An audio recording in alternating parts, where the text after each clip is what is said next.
Coucou, bienvenue sur ce nouveau vlog lecture. Moi c'est Irène, bidib de ma petite médiathèque et je viens très vite commencer ce vlog ce matin pour vous présenter les livres que j'ai choisi de lire cette semaine. J'ai donc pris le temps de la Cité du Temps de Diana Whitney Jones, l'autrice du Château de Hurle qui est à l'origine du film de Miyazaki, Le Château Ambulant. J'avais lu Le Château de Hurle dans sa version originale en anglais et comme j'avais beaucoup aimé, ma fille m'a offert, je sais plus si c'est pour Noël ou pour mon anniversaire, ce nouveau roman de la même autrice et il lui tarde que je le lise et je comprends puisque que ce soit Noël ou mon anniversaire, ça date puisque c'est soit décembre soit janvier. Et comme j'avais envie aussi d'une lecture un peu plus adulte, j'ai choisi de prendre Le crime de Lord Arthur Seville de Oscar Wilde, un tout petit livre qui devrait donc être rapide à lire. Ces deux livres entrent dans le challenge Le mois anglais ainsi que le mois british, donc deux challenges que vous trouvez sur Instagram. Là je cherche, vous pouvez y participer sur n'importe quel réseau social. Je vous mettrai en barre d'infos les liens vers leur page Instagram, comme ça vous aurez le programme. Voilà, moi j'ai pioché dans ma bibliothèque les livres, dans ma palle, les livres d'auteurs anglais que j'avais envie de lire. J'ai pas vraiment regardé les thèmes, mais déjà voilà, ça va me permettre de sortir des livres anglais de ma palle. Et puis je vous retrouve plus tard pour vous en dire un petit peu plus. Pour l'instant je les ai juste sélectionnés, je n'ai pas lu une seule ligne.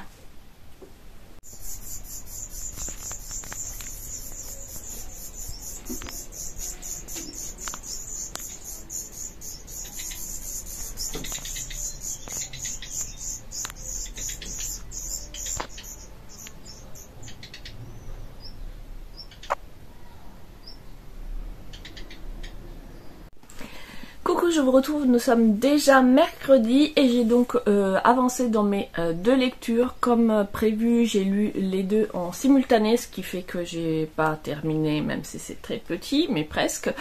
Et que là, j'ai assez peu avancé. Donc celui-ci, il est très court, je vous en reparle, je vais le finir rapidement, donc je vous en reparlerai à ce moment-là. Celui-là étant plus gros pavé, je vais un petit peu vous détailler mes sensations au fur et à mesure.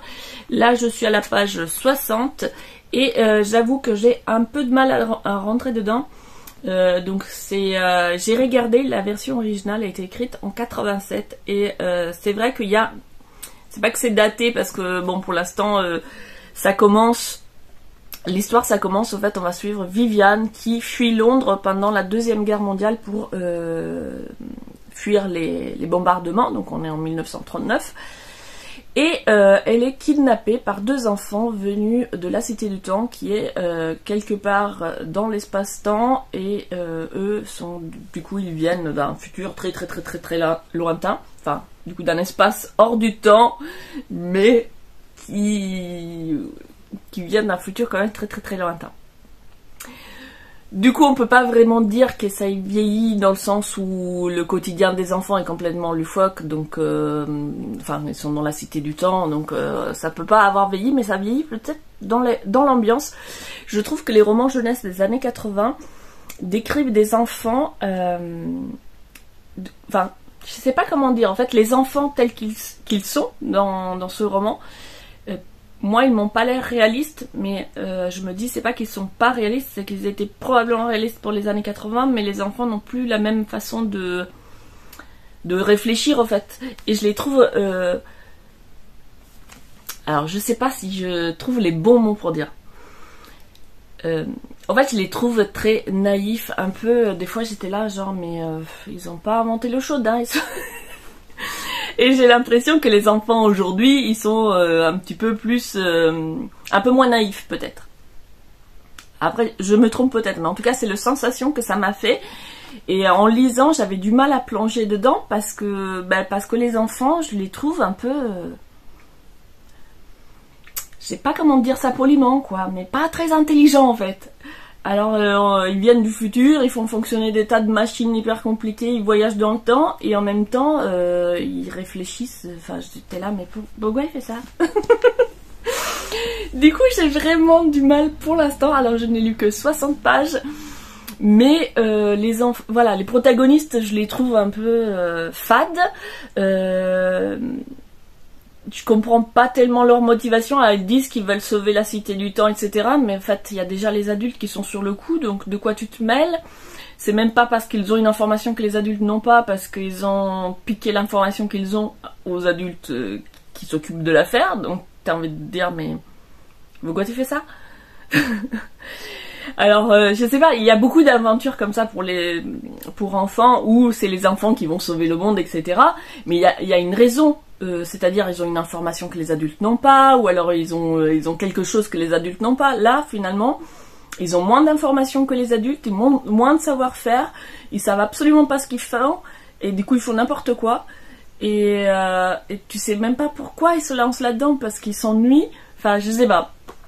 Je les ai trouvés très creux pour l'instant, les personnages. Je comprends pas trop leur motivation, leur façon d'être, enfin, je les ai trouvés un peu bêtes, quoi. Voilà, je sais pas comment dire ça autrement. Alors Viviane, c'est celle qui m'a paru plus intéressante que les deux garçons qui viennent du futur. Eux, ils ont l'air vraiment, mais complètement à la ramasse. On dirait qu'ils ont, je sais pas, consommé des trucs illicites avant de prendre leurs décisions. Et même la façon dont ils réagissent quand ils se rendent compte qu'ils se sont trompés, c'est limite oh ben qu'est-ce qu'on va faire? Ah ben cool, on va mentir à mes parents. Enfin, bon, c'est là. Ils ont pas beaucoup de jugeote, voilà. Et Viviane, dans tout ça, elle est là, elle débarque, elle comprend pas ce qui lui arrive, elle se dit je suis en train de rêver, c'est pas possible. Quand elle réalise que finalement elle est pas vraiment en train de rêver, elle prend ça quand même. Enfin, je sais pas, tout est pris plutôt à la légère, alors qu'il s'agit de choses assez graves. Elle a été enlevée, amenée dans le futur. Les deux autres, ils sont en train de créer encore plus de déséquilibre temporel qui pourrait avoir des conséquences très graves. Et puis tout le monde prend ça hyper à la légère. Du coup, j'ai un petit peu de mal avec l'ambiance pour le moment. J'espère que ça va changer, évoluer, qu'il va y avoir un petit peu plus de tension aussi dans le récit, parce que pour l'instant, ben, les personnages me touchent pas.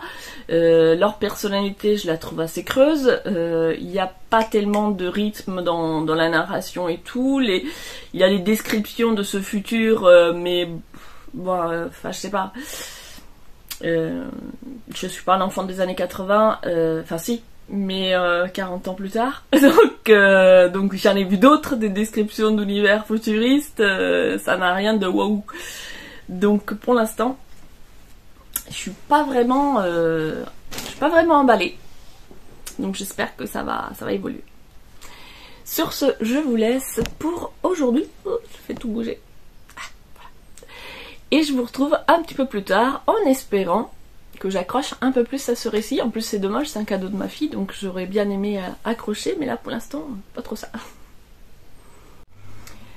Coucou, je vous retrouve, on est déjà le vendredi 9 juin et je viens faire un petit point lecture. Donc j'ai terminé Le crime de Lord Arthur Savile de Oscar Wilde, que je lis dans le cadre des challenges le mois anglais et le mois british, donc deux challenges différents partageant la même thématique sur le mois de juin. Je vous mets en barre d'infos les pages Instagram pour avoir tout le programme. Donc j'ai choisi ce livre qui traînait dans ma palle depuis un petit moment et que j'avais trouvé dans une boîte à livres. Oscar Wilde, je le connais pas pour avoir lu Le portrait de Dorian Gray quand j'étais ado et j'avais adoré ce roman. Puis j'ai lu aussi Le fantôme de Canterville il y a pas l'année dernière, je crois. Et quand j'ai trouvé celui-ci, je me suis dit que c'était sympa, enfin, de découvrir d'autres de ces livres, surtout qu'il était dans une boîte à livres. Donc je viens de le terminer, c'est un tout petit livre, c'est une nouvelle. J'ai parlé fort hier et du coup ce matin j'ai un peu mal à la gorge. Donc dans ce livre on va rencontrer Lord Arthur Savile qui est dans une soirée mondaine dans lequel la dame qui reçoit fait pavaner en fait son chiromancien Donc un homme qui lit dans les mains et dont elle peut plus se passer, etc. Et Lord Arthur est très curieux, il a envie de savoir ce que cet homme pourrait lui révéler sur lui-même. Et donc il demande à qu'il lui lise sa main. Et le chiromancien, quand il regarde sa main, pâlit, devient tout tremblant, il essaye d'éviter, il ne veut pas raconter, donc ce qui va vraiment perturber notre Lord Arthur. Et il ne va plus penser qu'à ça, il veut absolument que le chiromancien lui révèle ce qu'il a vu dans sa main, et il va donc l'obliger, et le chiromancien va lui apprendre que Lord Arthur va commettre un crime. Un assassinat, que c'est un assassin. Alors Lord Arthur n'a jamais tué personne, n'a jamais songé à tuer personne, mais comme le chiromancien lui annonce que dans sa vie il va tuer quelqu'un, il se dit qu'il est fiancé avec une femme dont il est éperdument amoureux, et il se dit qu'il ne peut pas imposer un mariage à cette femme avec cette épée de Damoclès au-dessus de sa tête, et donc la solution qu'il trouve, c'est qu'au fait, il faut vite se débarrasser de cette besogne, comme ça sera fait, ça ne sera plus une épée de Damoclès, et une fois que ça sera fait, il pourra épouser la femme dont il est amoureux. Oui, on est dans la parodie, dans le, comment on dit, c'est pas cynique, mais c'est, Oscar Wilde se moque de ce genre de personnalité mondaine du Londres de la fin 19e, début 20e, je sais pas que ça lui gasse. Il n'y a pas de date précise dans le récit, mais enfin c'est contemporain à l'auteur, et donc il est clairement en train de se moquer de ce genre de personnes et de leur morale finalement très mal placée, puisque Lord Selby va vraiment prendre ça pour un acte, finalement il s'emballe tellement dans son délire que ça devient un acte de bravoure dont il va faire preuve, qui va lui demander des sacrifices, mais il faut qu'il le fasse pour l'honneur, etc. Du coup, il devient ça dévie complètement la morale et va justifier l'injustifiable par des arguments complètement fallacieux, alors même que finalement il n'y a aucune nécessité, puisque ce n'est juste que les paroles d'un chiromancien, et donc on dénonce à la fois la façon dont on va justifier par une soi-disant morale des actes immoraux, et aussi cette crédulité vis-à-vis de toute cette mode liée au spiritisme et à la divination qu'il y a à cette époque. Et comment les gens se laissent influencer finalement par ce qu'on leur a dit d'eux, alors même que ce n'est que des paroles en l'air en fait, puisque c'est à eux de déterminer s'ils veulent tuer quelqu'un ou pas. Enfin, Lord Arthur n'a jamais songé à tuer personne jusqu'à ce qu'on lui dise qu'il allait un jour tuer quelqu'un.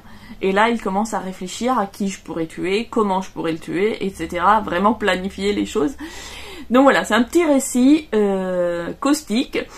J'ai bien aimé. Bon, après j'aime bien le style d'Oscar Wilde. C'est un style un peu vieillot, faut le dire, un peu un poulet, mais qui sied parfaitement à ce genre de récit. Il y a beaucoup d'humour, de cynisme aussi. Et donc voilà, si vous voulez lire un petit livre où on se moque de la bourgeoisie londonienne de la fin du 19e, je vous conseille celui-ci. Je l'ai trouvé très sympa. Deuxième lecture, toujours dans les mêmes challenges, donc le mois anglais.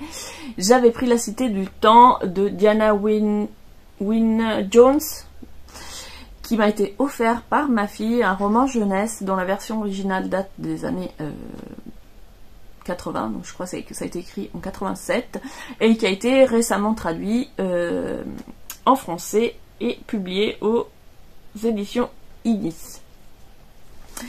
J'avais aimé, donc comme je vous ai dit, le précédent roman que j'ai lu d'elle, que j'avais lu en anglais.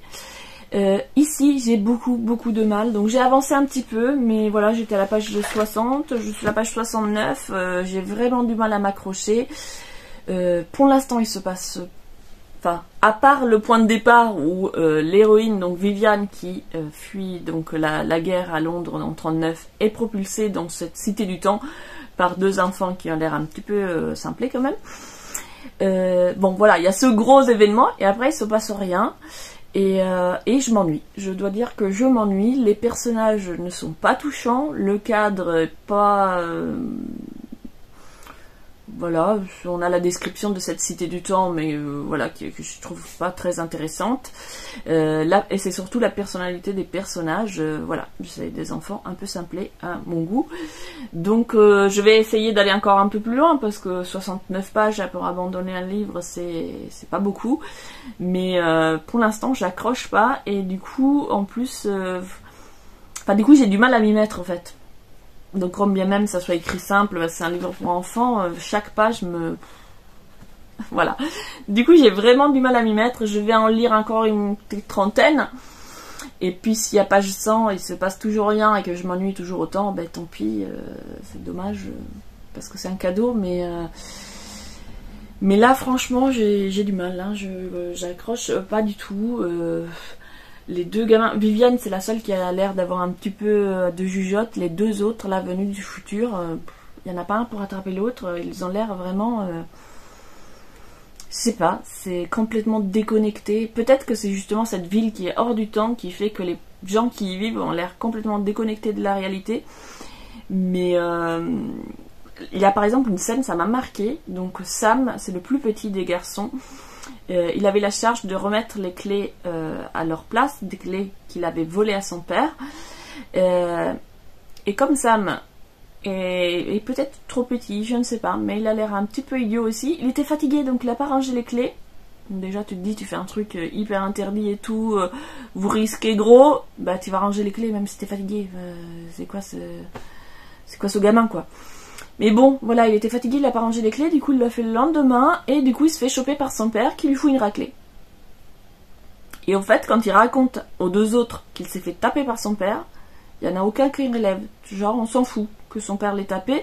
Il se fait engueuler par son camarade parce que bah je t'avais dit qu'il fallait tous les ranger hier. Il n'y a aucune compassion vis-à-vis du fait qu'il se soit fait taper dessus par son père.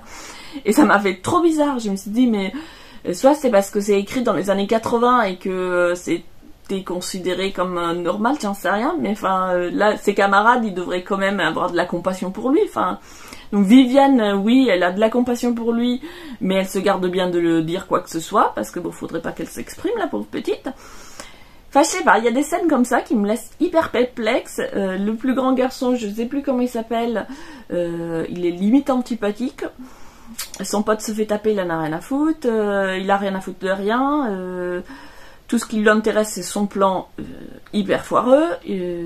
Enfin bref, je sais pas, je comprends pas leur motivation, leur personnalité est assez creuse, assez inintéressante. Ils font n'importe quoi. J'ai vraiment du mal. Vraiment du mal. Donc je vais continuer encore un peu, puis on verra. Et sinon, j'ai commencé un nouveau livre audio, Comment je suis arrivée jusqu'à moi, de Maud Bettina Marie et Kevan Kojandi, je sais pas comment si je prononce correctement. Donc c'est un livre audio de développement personnel où les deux auteurs vont faire part de leur expérience, de toutes les techniques que eux ils ont expérimentées et ceux qu'ils en ont tirés. Et donc ça va pas être une recette genre faites ça et votre vie va changer, mais genre nous on a essayé ça, essayez pour voir. Un peu l'état d'esprit du livre, c'est un petit peu ça. Et du coup là j'en suis, j'ai pas regardé à combien j'étais, mais voilà, j'ai écouté quelques chapitres pour l'instant. J'aime bien le ton pour le moment, pas trop, pour l'instant il y a que des choses que je connais déjà qui sont citées. Donc j'ai rien appris de nouveau. Par contre le ton j'aime bien, et puis ce que j'aime bien c'est justement c'est qu'ils abordent aussi la question du développement personnel avec humour et autodérision, et pas avec ce sérieux de genre comment dire, enfin c'est-à-dire qu'ils vont sérieusement faire les choses, mais avec la légèreté de l'autodérision et pas se prendre trop au sérieux. Voilà. Donc ça c'est... Je suis perdue. Enfin, faut arrêter de se prendre trop au sérieux, voilà quoi. On se sent mieux dès lors qu'on arrête de se prendre trop au sérieux.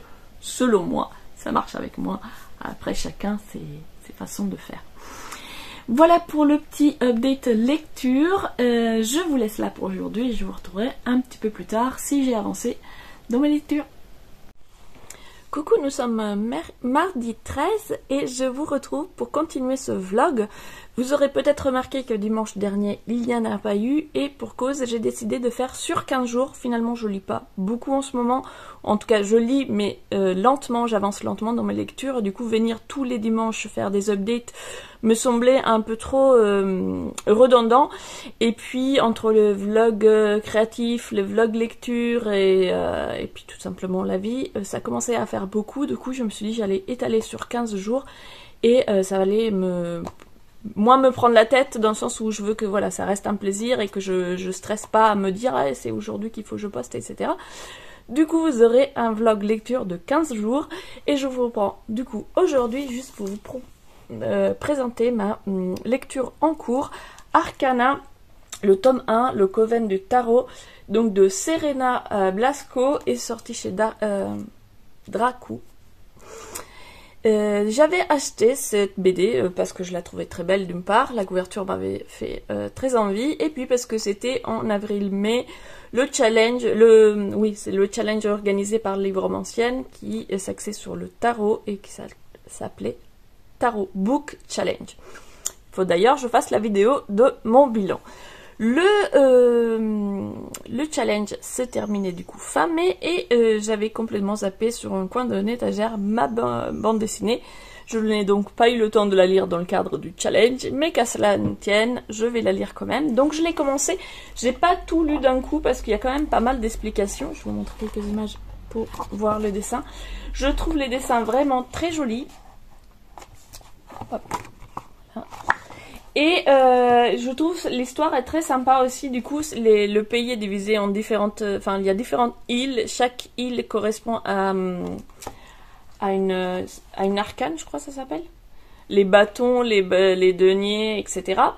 Et puis, il y a les arcanes majeurs qui sont du coup des êtres doués de magie, de super pouvoirs. Et donc, arrivé à leur 15e anniversaire, je crois, ou 16e, je sais plus, 15e anniversaire, je crois, certains jeunes peuvent se voir élus pour devenir les apprentis des arcanes majeurs. Donc, nos héroïnes, celles qu'on va suivre, vont bien sûr être élues et partir dans l'île d'Arcana.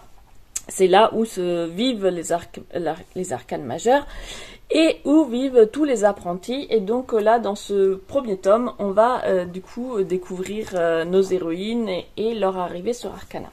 Quand je disais qu'il y a beaucoup d'explications, c'est que du coup, ça s'axe vraiment autour du tarot. Et du coup, on a toutes les explications. Voilà, là, par exemple, on a différentes reines, ce qu'elles représentent, ce que représente leur île, donc l'île des épées, l'île des deniers, etc.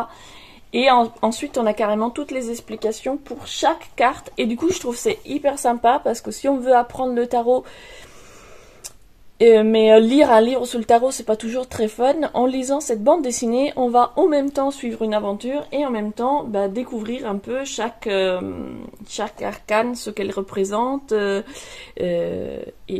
Ou par exemple, même pour les arcanes majeures, à travers leur pouvoir, on va découvrir la signification de la carte qu'ils symbolisent. Du coup, c'était une petite lecture pour apprendre le tarot que je trouvais très sympa. Du coup, ça va me demander un petit peu plus de temps que prévu puisque j'ai envie quand même de connaître toutes ces informations. Du coup, je vais prendre le temps de tout lire et pas seulement survoler. Peut-être même de la relire. Mais en tout cas, voilà, je voulais vous en parler parce que je l'ai commencé et que je la trouve très très belle. Sinon... Hop, je la pose. Sinon, là, j'étais en train de crocheter. On est le matin. Je vais aujourd'hui au bureau, mais je suis très en avance. Du coup, je prends le temps de crocheter en écoutant comment nous sommes arrivés jusqu'à nous. Je vous mets la couverture. Les noms des auteurs, j'ai oublié. Enfin, j'ai leur prénom parce qu'ils parlent d'eux dans le livre. Donc, ils parlent d'eux en utilisant leur prénom, mais les noms de famille... Je ne saurais pas vous les redire, donc je vous mets la couverture. C'est un livre que je découvre en audio grâce à NetGalley et pour l'instant, j'ai lu à peu près 30%. Enfin, écoutez du coup. Et pour l'instant, voilà, il n'y a rien de révolutionnaire, surtout que j'ai déjà lu des livres de développement personnel, donc pour l'instant, je n'ai rien appris de nouveau. Mais ce côté expérience personnelle, je le trouve plutôt sympa. Sur ce, je retourne à mon crochet et je vous dis à la prochaine. Coucou, je viens vous revoir pour faire un petit point lecture. J'ai commencé un assassinat de qualité de Anne Granger, donc c'est le tome 3 de la série Lizzie Martin. Donc Lizzie Martin est une jeune femme de la fin du 19e siècle qui se trouve à Londres. Elle vient d'épouser un jeune inspecteur qu'elle a rencontré donc dans le tome 1. Et ensemble, ils mènent des enquêtes. Elle se trouve souvent mêlée à des affaires de meurtre, de disparition, etc. Et du coup, quand elle adore enquêter. Et c'est ainsi qu'elle a rencontré donc celui qui deviendra son mari et qui du coup est inspecteur et également du coup va mener des enquêtes. J'ai beaucoup de mal à parler ce matin, ça fait la deuxième fois que je fais cette prise et je vois que je bafouille, donc je vous en dirai plus la prochaine fois, mais c'était juste pour vous dire que du coup j'ai décidé d'arrêter La Cité du Temps dans lequel je me retrouvais pas du tout, ça correspondait pas du tout à mon humeur du moment, j'avais vraiment de mal et en fait à chaque fois je voulais prendre mon livre, j'étais là non j'ai pas envie, du coup je me suis dit ça sert à rien parce que je vais pas avancer, je vais pas prendre plaisir, autant changer de livre et y revenir à un moment où je serais peut-être plus dans l'envie d'un récit fantastique pour la jeunesse. Là j'avais vraiment envie de série policière, donc comme je venais de m'acheter celui-ci, j'en avais sélectionné un autre pour le mois anglais, mais je me suis dit pour une fois lis le livre que tu viens d'acheter, parce qu'à chaque fois j'achète des livres et puis ils restent dans les piles en attendant, qui sait, un jour peut-être. Donc là je me suis dit tu l'as acheté, tu le lis tout de suite, comme ça c'est fait. Donc là pour l'instant je ne suis qu'au début, j'aime cette série donc je pense que je vais aimer. Là je n'ai lu qu'une 50aine de pages, pour l'instant ça met en place la nouvelle histoire. Donc ils viennent de trouver le corps d'une femme de bonne famille assassinée dans un parc de Londres un soir de brouillard très épais. Et donc il y a des rumeurs qui circulent comme quoi il y aurait un spectre du brouillard qui sort pour s'en prendre aux femmes à chaque nuit de brouillard. Mais cette femme qui a été retrouvée morte ne correspond pas au profil de celles qui ont été agressées précédemment. Donc l'inspecteur va devoir enquêter. Pendant ce temps-là, Lizzie n'est pas encore impliquée dans cette enquête, mais elle s'inquiète pour sa jeune gouvernante qui a été imbriquée dans des réunions de la Tempérance, qui est un groupe du coup religieux qui fait de la propagande contre l'alcool. Jusque-là, rien de bien grave, mais le pasteur qui fait du coup les sermons et tout, semble avoir quelque chose de qu'on appellerait aujourd'hui un gourou. Elle l'appelle pas comme ça, mais du coup elle s'inquiète parce qu'elle dit cet homme serait capable de faire n'importe quoi à n'importe qui, et du coup voilà, elle se méfie de lui. Voici pour le début de cette histoire, je vous en dirai plus quand j'aurai avancé. Qu'est-ce qu'il y a? Elle est pas d'accord. Est-ce que j'avais réussi à vous la montrer? Ouh! Non, je vais tout faire tomber. Yeah, elle est où? Qu'est-ce qu'il y a, ma pichoute? Oui, qu'est-ce qu'il y a? Non, elle veut pas vous parler. Je sais pas ce qu'elle a ce matin, elle a très envie de attention. Dès que je fais quelque chose, elle vient de me faire des croche-pattes. Mais oui! Donc je vais m'occuper un petit peu d'elle et commencer à travailler. Je vous reprends un petit peu plus tard pour vous dire où j'en suis de mes lectures. Coucou, nous sommes vendredi 16 juin et je viens vite fait vous faire un petit update pour non pas des nouvelles lectures que j'ai commencées, mais des nouveaux trucs que j'ai achetés. Parce que évidemment, je n'arrive pas déjà à lire tout ce que j'ai et... Bref. Hier, je suis allée, je vous montre un petit marque-page, je suis allée dans une librairie de La Rochelle que je n'avais encore jamais visitée, les Rebelles Ordinaires. Je passe devant tous les jours et je n'avais encore jamais pris le temps de rentrer. Or il se trouve que j'avais un petit peu de temps devant moi puisque je suis restée sur La Rochelle après ma journée de travail pour aller boire un verre avec ma soeur. Et donc j'avais une demi-heure devant moi, je suis allée faire un tour dans la librairie. C'est une petite librairie, mais elle est toute bien fournie, il y a plein de petits coins thématiques, etc. Du coup en une demi-heure, j'ai pas fait un tiers. Mais je voulais pas ressortir les mains vides et j'ai trouvé Le Lézard Noir de Edogawa Rampo. Alors Edogawa Rampo, je le connais pour des réputations et pour en avoir lu des adaptations en manga de certaines de ses nouvelles, mais je n'ai encore jamais lu son œuvre originale. Or c'est un auteur vraiment classique, je sais pas si on peut dire classique, mais en tout cas c'est un auteur que j'ai vu citer dans beaucoup de mangas, d'animés, de films, etc. Et du coup j'avais envie de découvrir. Et quand j'ai vu Le Lézard Noir, œuvre qui sans doute a donné le nom à la maison d'édition Le Lézard Noir, qui est une maison d'édition de manga, pour ceux qui connaissent pas, mais je pense que tout le monde connaît Le Lézard Noir, je me suis dit, il faut que je lise Le Lézard Noir. En plus, puisqu'on parle d'édition, on est chez Le Piquet Poche, et qui est une de nos éditions préférées avec ma fille, Kyo, qui adore cet éditeur et toute leur collection littérature Asie, puisque c'est un éditeur spécialisé dans la littérature asiatique. Et comme vous le savez si vous me suivez, ma fille cadette est passionnée par la culture chinoise, et un de ses auteurs préférés est donc édité chez Piquet. Je l'ai pris donc en format poche. C'est un roman policier. Je vous lis rapidement. J'ai pas pris mes lunettes, je sais pas si c'est une bonne idée. Alors, sur le bras gauche, un lézard noir ondulait. Il semblait ramper, tout en donnant l'impression qu'il allait se déplacer de son bras vers son épaule, puis vers le cou, pour arriver enfin jusqu'aux lèvres humides et rouges.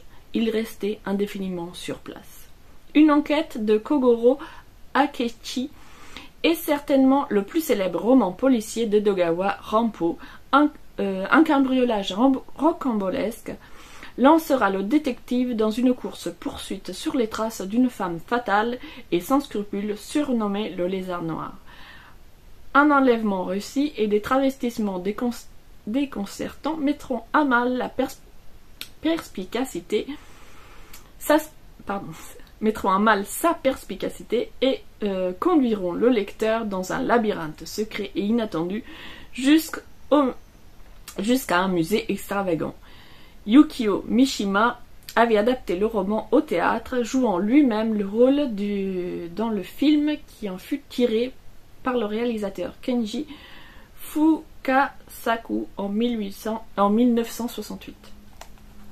Donc voilà, Le Lézard Noir. Et comme c'est un petit roman, je me suis dit, je vais pouvoir le caser. Voilà. Objectif, le caser avant la fin de l'année. En fait, j'ai carrément envie de le commencer.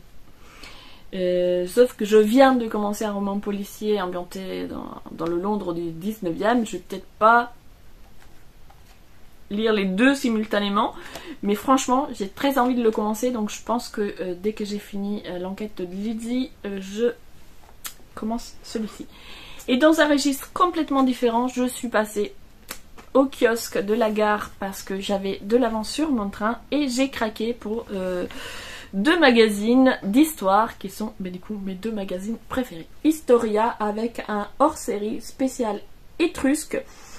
Du coup, comme les Étrusques, c'est un peuple antique de ma région natale, ça m'a toujours fascinée depuis mon enfance. Je me souviens encore quand on a visité les tombeaux étrusques en sortie scolaire, et ça m'avait fascinée, et pourtant je connais presque rien parce qu'il y a très peu de choses sur les Étrusques. Enfin, à l'école on n'en parle presque pas, on parle que des Romains. Du coup, quand j'ai trouvé le hors-série sur les Étrusques, je me suis dit, c'est l'occasion d'en savoir plus. Et d'autant plus que, comme le sous-titre l'indique, Rome leur doit tant. La culture étrusque a beaucoup influencé la culture romaine avant qu'ils se répandent à travers toute l'Italie. Et pour rester dans l'Antiquité, j'ai aussi craqué pour le numéro de l'histoire. Donc c'est le numéro, c'est marqué où? Je ne sais plus. Je vois rien, j'ai pas mes lunettes. Mais enfin, je suppose que c'est le dernier numéro. Ah, c'est peut-être marqué sur la tranche. Voilà, juin 2023. Donc le numéro 508. Et qui est dédié aux Phéniciens, autre peuple fascinant de l'Antiquité. Eux, j'en ai entendu parler à l'école. Mais franchement, c'était quand j'étais en Italie, en 6e, autant vous dire. C'était il y a très très longtemps. Et en fait, tout ce qui est antiquité, ça me fascine beaucoup et j'adore lire les magazines d'histoire. Je lisais avant aussi beaucoup de livres d'histoire, mais j'avoue que maintenant, j'ai plus... c'est pas que j'ai pas le temps, parce qu'en vrai, le temps, on le trouve, j'ai pas la disponibilité mentale. Lire des livres d'histoire écrits par des universitaires pour des universitaires demande quand même un degré de concentration assez important. Du coup, je sais que j'adorais lire ça pour le plaisir quand j'étais à la fac ou juste après. Mais maintenant, je pense pas que j'aurai l'énergie voilà, de la concentration pour lire ce genre de livres. Et du coup, j'adore lire des magazines parce que ben, ça se lit beaucoup plus facilement. Et en même temps, c'est écrit par des experts ou des gens qui ont interviewé des experts. Donc je me dis, ça raconte pas n'importe quoi quand même. C'est des magazines spécialisés dans l'histoire. Et ça permet une lecture ludique avec beaucoup d'images. Et du coup, voilà. Ça me fait toujours beaucoup plaisir de lire ce genre de choses. Ça faisait très longtemps que je m'en étais pas acheté. Voilà, on a des petites cartes et tout. Et donc j'ai commencé hier dans les trains celui-ci. Quand je dis commencer, c'est que vraiment, voilà, j'en suis là. Mais voilà, c'est un magazine que j'aime beaucoup.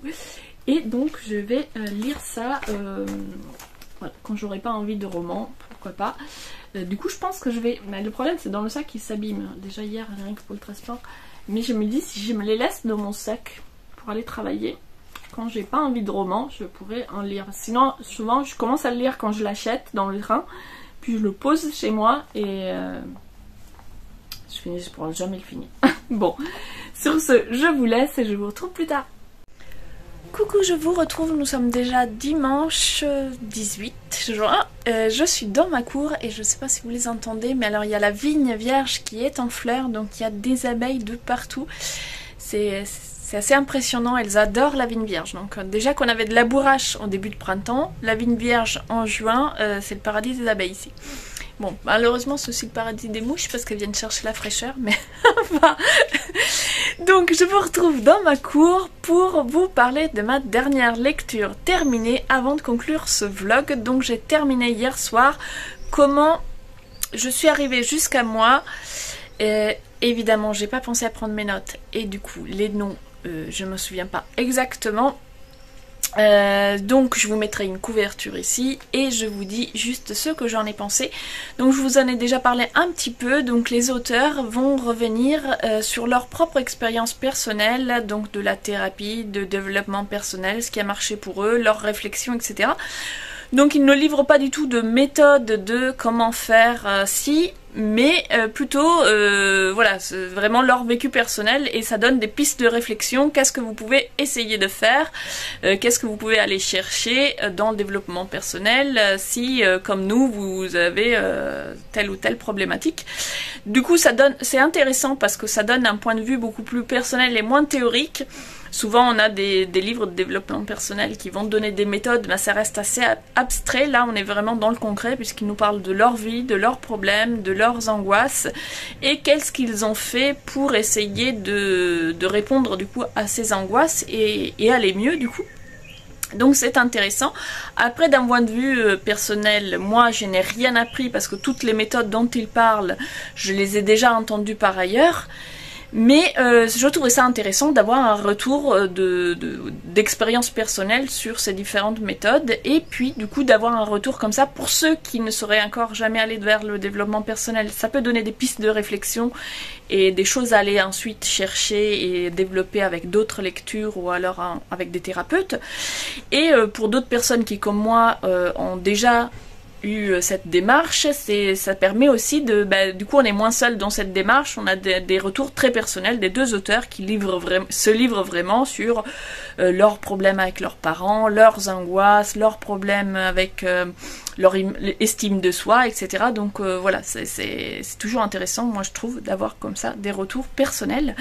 Et ce que j'ai aimé surtout de la part de ces deux auteurs qui sont dans la vraie vie un couple, c'est que tous les deux font preuve de autodérision et d'humour, c'est-à-dire qu'ils vont aborder des problématiques qui sont très sérieuses, mais de façon détendue, avec de l'humour, avec de l'autodérision. Ils vont, voilà, c'est pas parce que c'est sérieux qu'il faut se prendre au sérieux. Et du coup, moi, ce ton un petit peu humoristique et surtout détendu, j'ai particulièrement apprécié.